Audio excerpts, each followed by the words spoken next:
अस्सलाम वालेकुम। हाँ जी यूट्यूब वाले भराओ क्या हाल चाल है। उम्मीद है सारे भरा ठीक हो सन। असाने भरावां दा शौक भी अच्छा जा रहा थी। मैं गुलाम मुस्तफा, तुसी देखण लगे हो भुआंच पिजन चैनल जी। दोस्तों 130 कबूतर नी डील सी सही है, तो वाधा घाटा नाल सी इन्हां विच ही यार शह जनाब उस्ताद ही लगे न कबूतर कड्ढण सही है।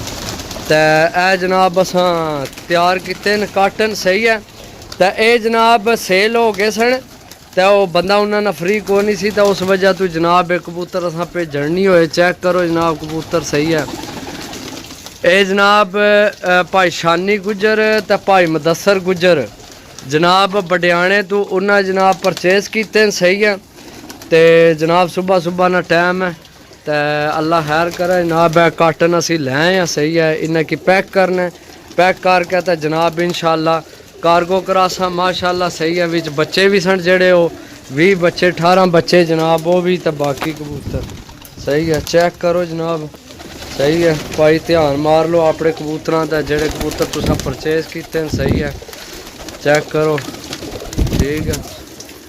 बाकी जनाब फिर दोबारा इन्हें की खुडे विच वाड़ के तो इन्हें पैक करने तो नाल जनाब जाके अड्डे नहीं तुहानू नाल आई वीडियो भी दसा इंशाल्लाह सारी बना के। ठीक है जी उस्ताद जिन्हें की डको अंदर सही है।